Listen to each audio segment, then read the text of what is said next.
Tantor Audio, a division of recorded books, presents Those About to Die by Daniel P. Mannix. Narrated by Brian P. Craig. Foreword. A place without justice or mercy, where only the smart or ruthless could survive. I first read Daniel Mannix's mind-boggling history of the Roman games when I was about 14. I think I read it at one sitting, or, more probably, huddled under the bedsheets with a flashlight, so no one would see my eyeballs popping out with amazement at the bloodletting in the Colosseum. Although his gore-dipped history is based on the evidence and accounts of the period, Mannix, his very name sounds like a gladiator from conquered Gaul, had a terrific ability, like a good popular novelist, to make the scenes come alive, to take you there. Rereading it, I can still feel my jaw go slack with astonishment. The staggering numbers involved, the animals and humans slaughtered, the unspeakable acts of cruelty are almost beyond comprehension. Pompey boasted of having 10,000 men killed over the course of 8 spectacles, and at one show he pitched 20 elephants, 600 lions, and over 400 leopards against Gaetulians armed with darts. After Trajan's victory over the Dacians, he had 11,000 animals slaughtered by bestiari, gladiators who specialized in animal killing. Bulls and jackasses were trained to rape women. Stadia were flooded so that opposing navies could fight to the death. Crocodiles and hippos were sent into the water to attack anyone who had fallen in.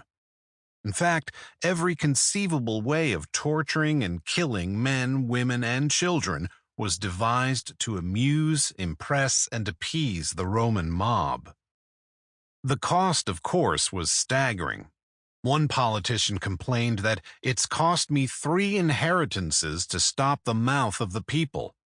But as we all know, it still costs our pals a pretty penny to shove themselves down our throats.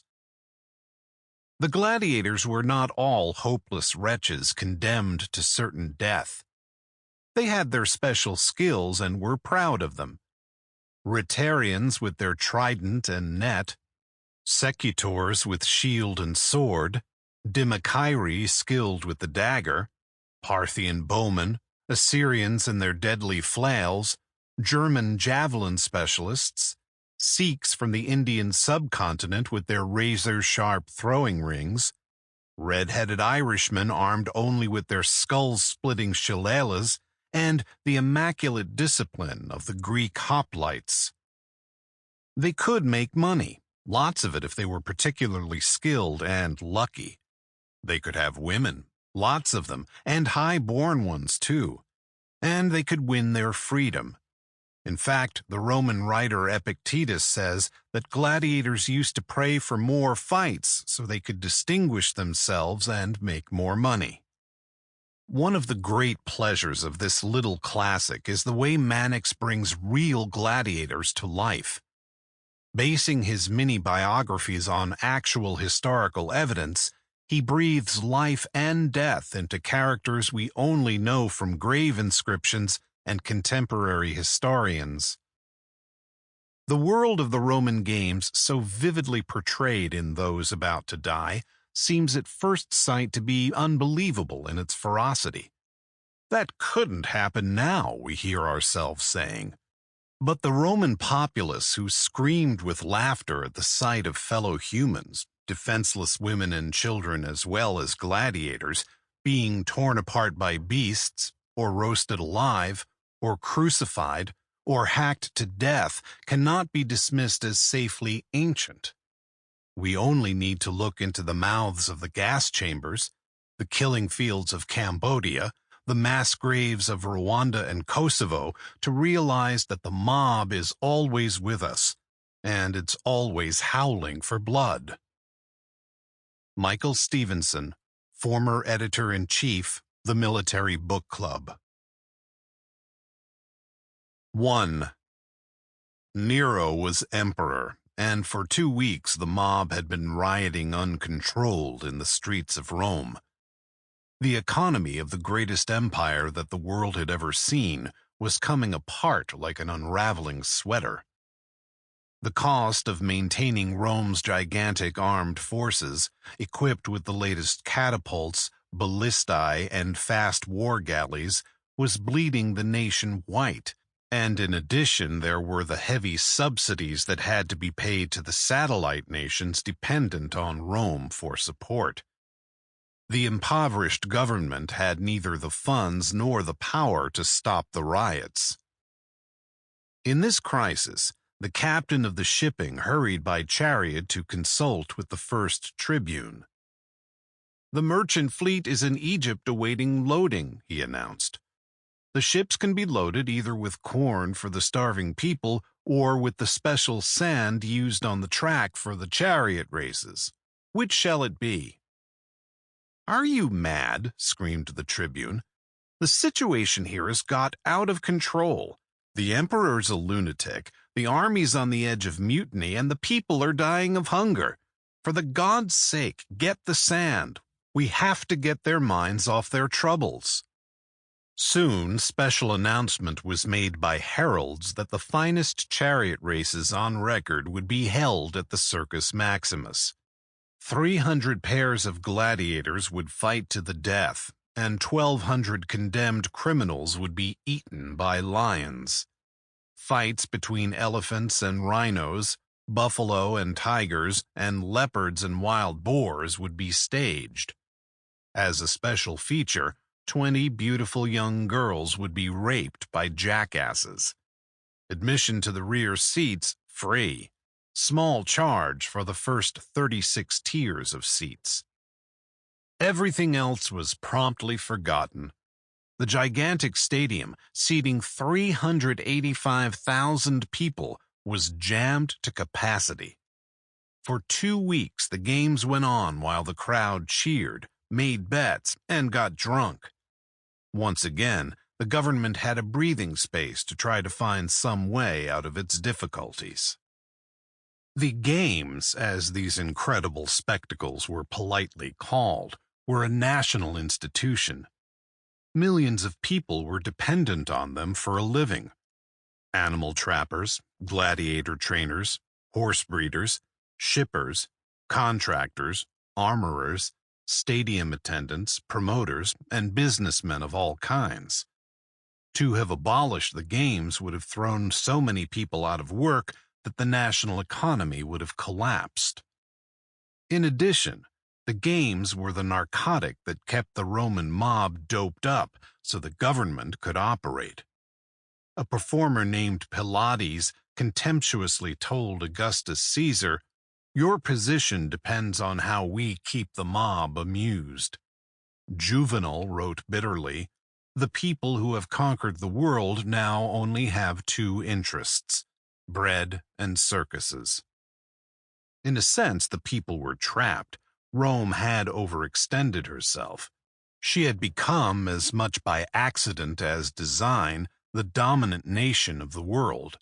The cost of maintaining the Pax Romana, the peace of Rome, over most of the known world was proving too great even for the enormous resources of the mighty empire. But Rome did not dare to abandon her allies or pull back her legions, who were holding the barbarian tribes in a line extending from the Rhine in Germany to the Persian Gulf.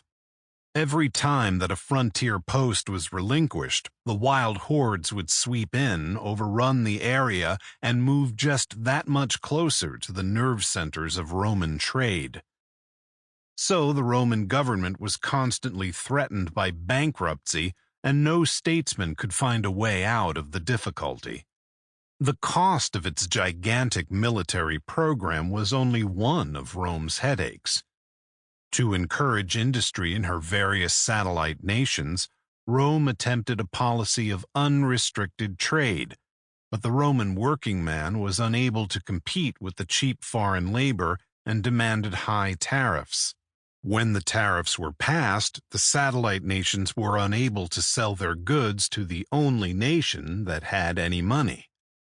To break the deadlock, the government was finally forced to subsidize the Roman working class to make up the difference between their real wages, the actual value of what they were producing, and the wages required to keep up their relatively high standard of living.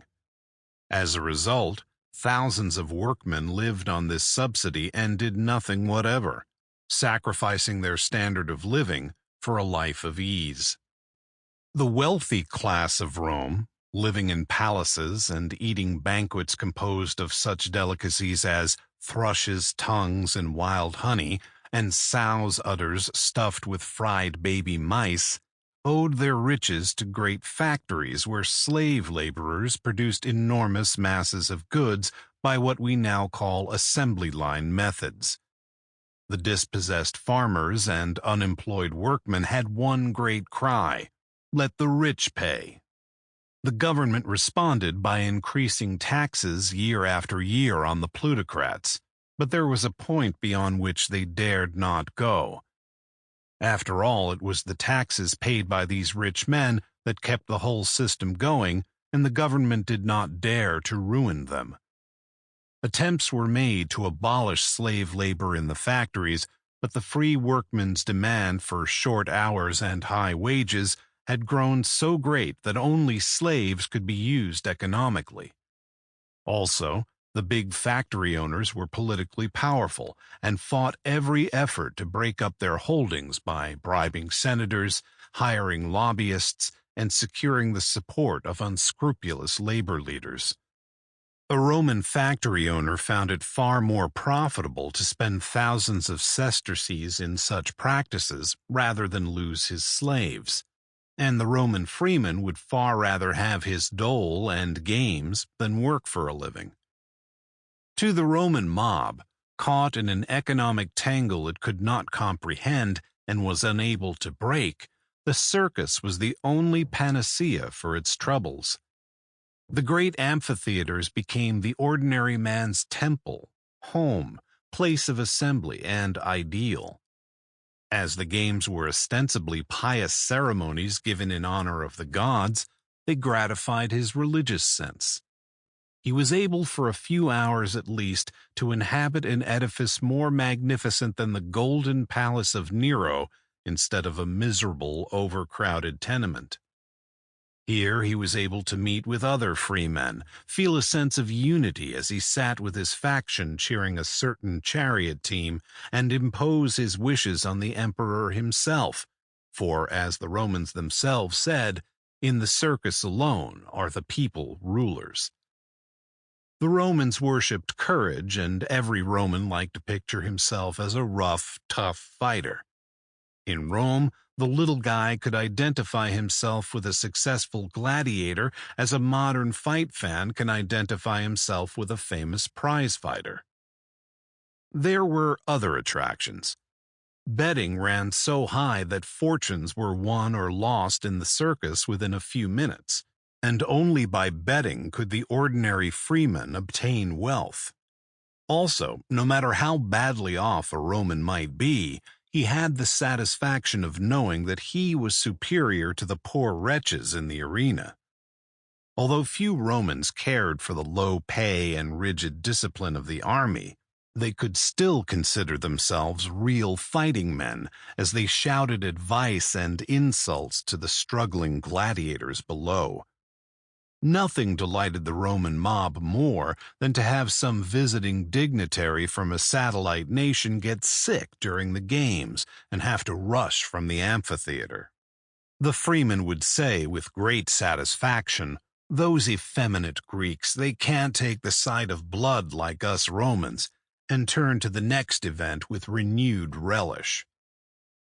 The games, which eventually came to cost 1/3 of the total income of the empire and used up thousands of animals and humans every month, started out as festivals no more bloodthirsty than the average county fair. The first games, in 238 BC, featured exhibitions of trick riding, acrobats, wire walkers, trained animals, chariot racing, and athletic events. There was boxing with soft leather straps over the knuckles that took the place of gloves. The militia staged a sham battle, and the crack cavalry corps, composed of rich young men mounted on thoroughbred horses and dressed in gold and silver armor, went through a drill. There were also horse races in which the riders had to jump from one horse to another in full gallop. Occasionally, a pageant was held, such as the Siege of Troy, in which a wooden mock-up representing Troy was attacked by militiamen dressed as Greek soldiers and finally burned amid much blowing of trumpets and loud applause. An admission fee was charged by whoever was producing the show. Later, this sort of exhibition got much too tame for the Romans. The only one of the events to last was the chariot racing, which, like modern horse racing, was a perfect sport for betting. However, even the chariot racing completely changed its character. Instead of being simply a race, it became bloody and exciting enough to hold popular interest. The Circus Maximus, the oldest amphitheater in Rome, was especially designed for chariot racing. Although in the early days the games were held in any open field convenient to the city and the chariots simply raced along a course marked off on the ground, I'll describe the Circus Maximus races in about 50 AD to give an idea of the sport at its height. Originally built about 530 BC, the Circus Maximus measured 1,800 feet long by 600 feet wide, more than twice the size of the Yankee Stadium. It was shaped like a long U. At the open end of the U were the stalls for the chariots, with doors that could all be thrown open at the same instant as in the start of modern horse races. Down the center of the amphitheater ran a long barricade called the spine, and the chariots had to circle the spine 7 times, a total distance of about 4 miles. The spine was the show spot of the whole circus. There were statues on the columns, fountains spurting perfumed water, altars to the gods, and even a small temple dedicated to the Venus of the Sea, the special patron goddess of charioteers. The charioteers always burned incense to this Venus before beginning a race. In the center of the spine was an obelisk imported from Egypt, surmounted by a golden ball. This ball gleamed brilliantly in the sun and was the most noticeable object in the circus. The obelisk, minus the ball, now stands in the center of St. Peter's Square in Rome, before the cathedral. Near the ends of the spine were 2 columns, each surmounted by a crossbar of marble. On one crossbar was mounted a line of marble eggs. There was a line of dolphins on the other. The eggs were the symbol of Castor and Pollux, the heavenly twins who were the patron saints of Rome, and the dolphins were sacred to Neptune, the patron of horses. Every time the chariots circled the course, an egg and a dolphin were removed so the crowd could tell how many laps had been run. At the extreme ends of the spine were set 3 cones some 20 feet high and ornamented with bas-reliefs. These cones, called metai, acted as bumpers to keep the elegant spine from being damaged by the chariots on the turns. Pliny says the metai looked like cypress trees. The racing was managed by a number of big corporations that were regarded as the most important money-making enterprise in the Roman world and had thousands of stockholders. Stock in these companies was so valuable that it was carefully passed on from father to son as a priceless possession. These corporations maintained huge offices in the heart of the business districts in all main cities, as well as in Rome itself. In addition to these offices, the companies owned great blocks of buildings near the various circuses. There was a circus of some sort in virtually every town in the empire, and these buildings served as barracks and stables. The buildings were usually set around a track for exercising the teams. The companies also owned countless stud farms, and even maintained fleets of ships with built-in stalls for transporting horses from one circus to another. The size of the stud farms may be imagined by the remark of a government agent who, in 550 AD, when it was finally necessary to abolish the racing, was sent around to break up the farms. He said of one place, "It was already so reduced that the owner has only about 400 horses left, so I decided that it was not worth bothering about." The number of men employed by these companies, including herdsmen, ostlers, drivers, breakers, and so on, is unknown, but it is interesting to look at a partial list of the men engaged in the actual race itself. In addition to the charioteers, there were the medici, doctors, the origatores, the charioteers' assistants, the procuratores dromi, men who smoothed the sand before the race, the conditores, who greased the chariot wheels, the moritores, who grabbed the horses at the end, the sparsores, who cleaned the chariots, the erectores, who took down the eggs and dolphins, and the armentarii, grooms. In addition, there were also the stable boys, trainers, vets, saddlers, tailors, stable guards, dressers, and waterers. There was even a special group who did nothing but talk to the horses and cheer them on as they were being led from their stalls. The charioteers themselves were mostly slaves, although a few freemen volunteered for the job in hopes of winning fame and fortune.